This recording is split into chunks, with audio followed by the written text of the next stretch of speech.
Thank you for joining me this morning. For those who don't know me yet, I'm Ron Levine from Mindfulness and Blue Jeans. And this morning, we're opening to what's here. We miss a lot of what's here, don't we? My early background is in psychology. And one of the things that we learned about in my psychology classes was heuristics. These mental shortcuts that we take. Our assumptions. When we start out in life, we have that beginner's mind as children. We're taking everything in for the first time. We're just noticing things exactly as they are. I have this memory from when I was probably about 10. It was 4th of July. My parents took me to see the fireworks.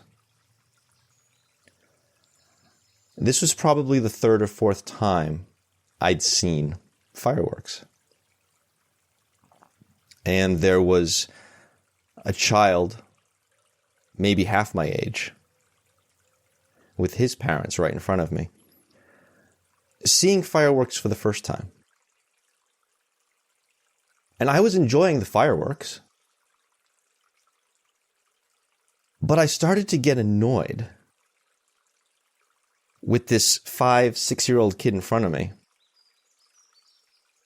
who kept saying, "Wow," or "Did you see that?" or "Look at that," after every single firework burst. I'm like 10. I've seen him a few times. I'm already getting jaded enough, used to enough, to this thing that I've seen before, that I'm getting annoyed with the kid in front of me who's seeing it for the first time. This is how early it starts.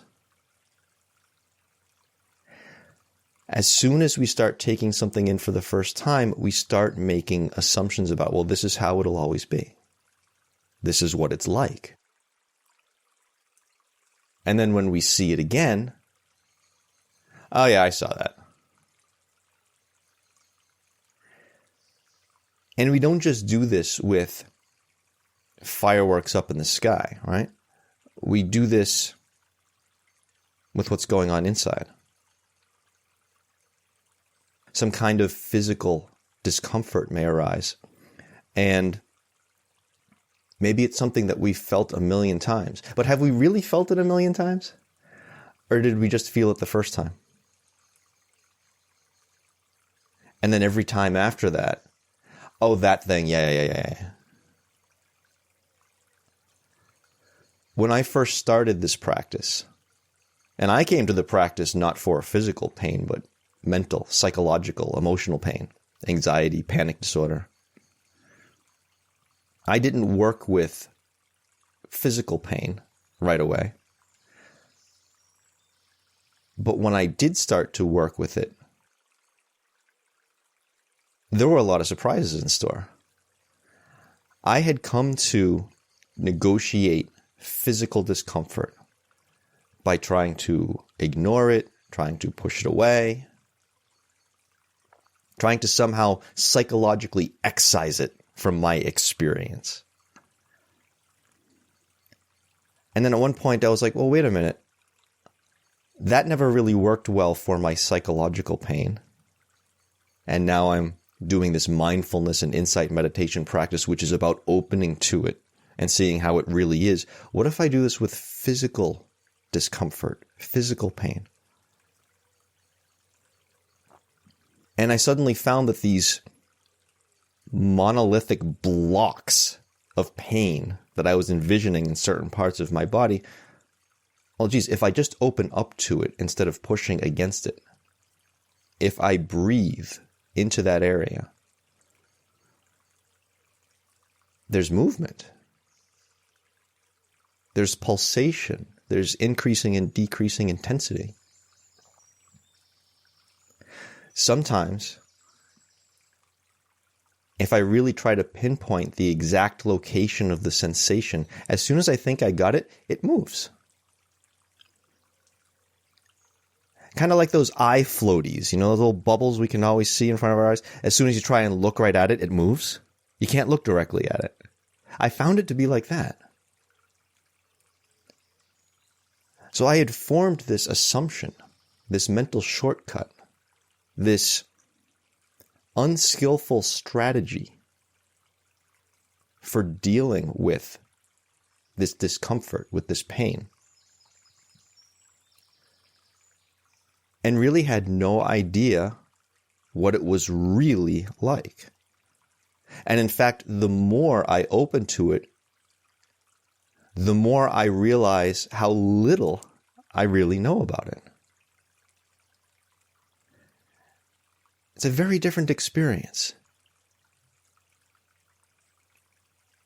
There's a teacher that I quote a lot, Tanasaru Bhikkhu, and he says that this practice is about asking the right questions, not knowing the answers in advance. It seems to me that we start out with that beginner's mind, seeing life how it is, because we have nothing to compare it against. But then we start getting this information, we start making some of these assumptions, and at some point we start deciding how life is. Not that life cares what we've decided, right? But at some point we start deciding how life is. And then, this is where we really run into trouble. Then, we start telling life how it should be. And life really don't care about that. Some healthy curiosity is really crucial to this practice. Curiosity necessarily implies that we don't know everything. We don't have all the answers. We are open to new information. Even if that new information is about something that to us is really old. Last thing I'll say, and we'll sit with this for a bit. I had this really funny experience that's always stuck with me since high school. I was playing in my first band. We were terrible, by the way. Playing with my first band. And I was the drummer, so by default we ended up rehearsing in my mother's basement. My mother had a dehumidifier in there. I remember one day, I think we were rehearsing a song or some such, and we finished it, and then we were all talking for 10, 15 minutes. And the dehumidifier had been running. It would turn on and turn off as needed. It happened to be in an on stage when we finished whatever song we were playing. So we're all talking amongst ourselves for about 10 or 15 minutes. And then the dehumidifier turned off in the middle of our conversation. And we all stopped for a second and looked around. And one of my friends says, "That's one of those noises you don't hear until it stops." None of us had noticed just this hum in the background, right? But it was sufficiently loud that when it actually stopped, it was noticeably quiet in the room. But none of us had been hearing it. What's going on inside that maybe we don't notice until it stops?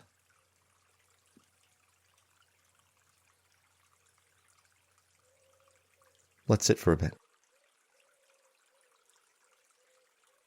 I always like to begin by imagining that I am suspended from the ceiling by a string attached to the top of my head, as a cue to sit up straight without adding any extra tension to do so. If there is tension here, that's completely fine. Tension is something that we've probably been feeling for decades and have a lot of assumptions about, a lot of prejudgments about.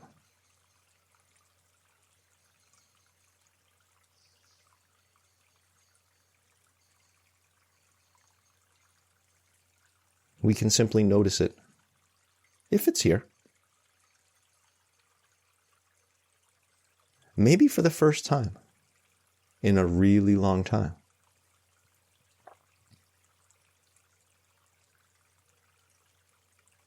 Notice as we're sitting. We haven't even deliberately started focusing on the breathing yet. Just seeing what the body felt sense is. Really opening up to it. Giving it a minute. Inquiring, hey, what do you got? What are we starting with?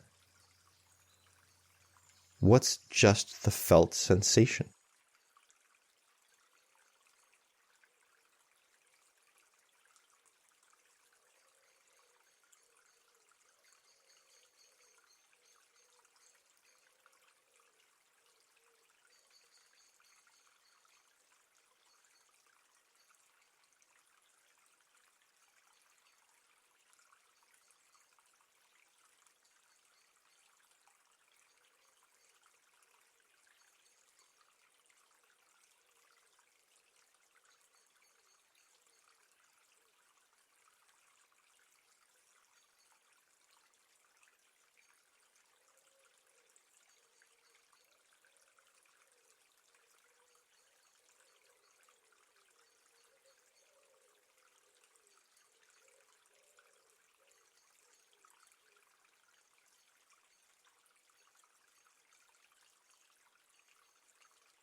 And if you haven't already, you may start to bring your attention to the breathing.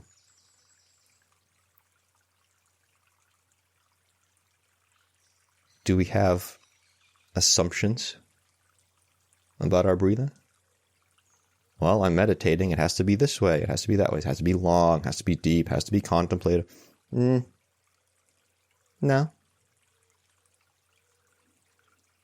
No, right now, we can just see the breathing exactly as it is. That is something that we can open to and simply see what's here. And if we find that challenging, which as humans we usually do, right? We want to control. We want to tell life how it should be. If we find that we're having difficulty opening to the breathing exactly as it is,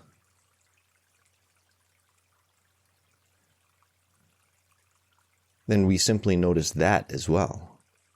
That is something that is here. Our desire to control, to interfere. If that's here, that's fine too. That's allowed to be here. Because trying to force that away isn't really opening to what's here, is it?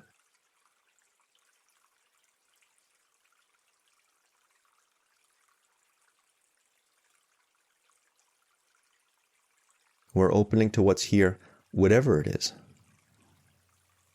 including, perhaps, a reluctance to open to what's here. So let's sit with the breathing exactly as it is for a moment. And if things come up, they come up.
As I mentioned before, if you're feeling some kind of physical discomfort, or perhaps your attention is simply being drawn to a particular area in the body,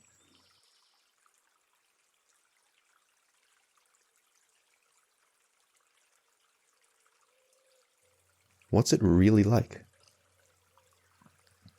Not what we think it's going to be like, not what we remember it being like.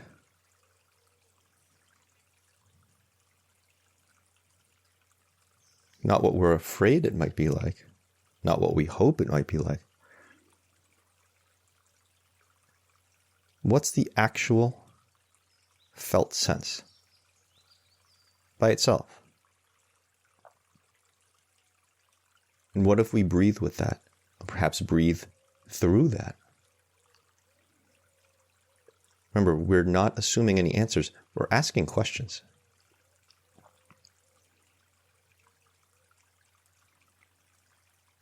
It's about asking the right questions, not knowing the answers in advance.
Perhaps some storylines are coming up in the mind.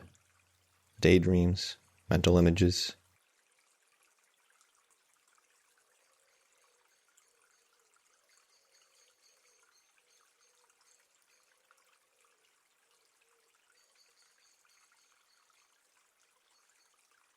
If we're going to open to what's here, well, that's not really the content of those storylines, those images, because that's not really here.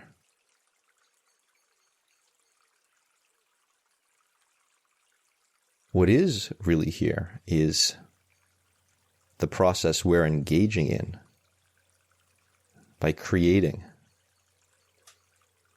those storylines. How we perhaps run away with those mental images. How we spin those daydreams. That's what's really here. It's that process.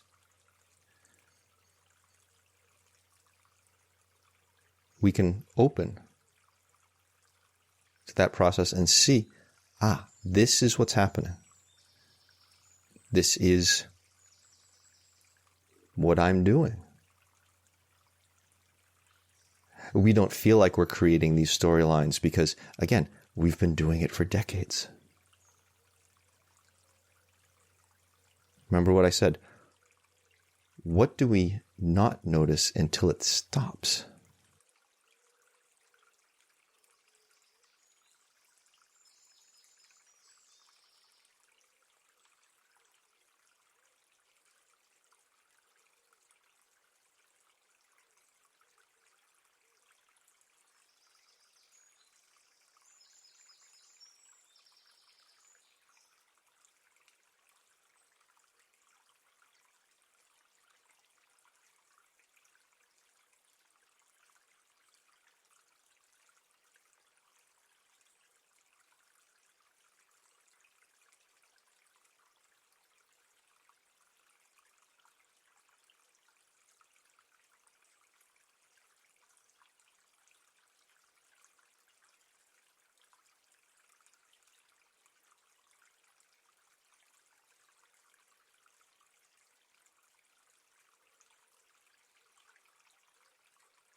And just like opening to the body and the mind, we can open up to our feelings about what's happening in the body and the mind. Perhaps we even have assumptions about how we're going to feel about something. We've already decided. Thing hasn't even happened yet. Oh, if that happens, I'm going to feel like that. Oh, really?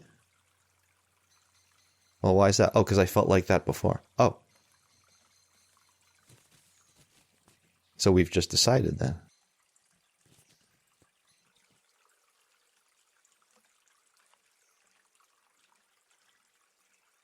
I often say that when we decide where our practice must go, we cut ourselves off from where our practice could go.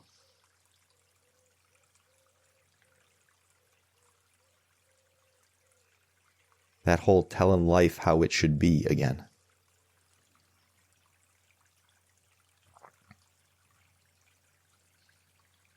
What if we don't decide how we're going to feel about something and we just see how we feel when it comes up?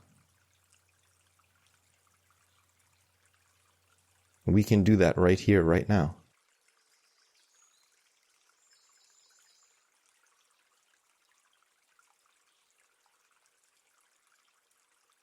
Remember, asking the right questions, not about knowing the answers in advance.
You might take a moment to see if there have been any shifts since we started. Perhaps you feel better. Perhaps you feel worse. Perhaps there's no discernible change yet.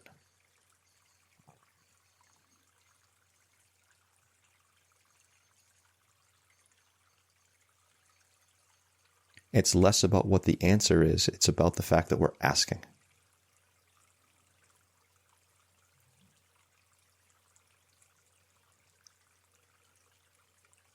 Simply gathering information can be enough. The answers have a way of unfolding naturally from there.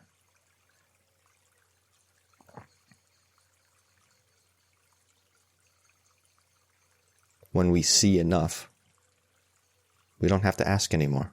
We know.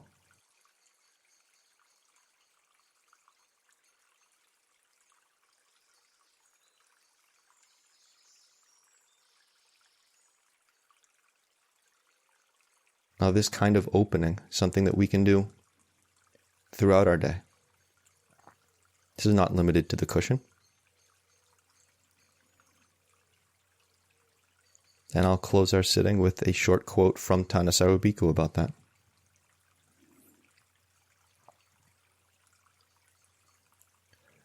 Focus your attention on the positive things that could be done with the little amount of time you might have when you're stopped at a red light,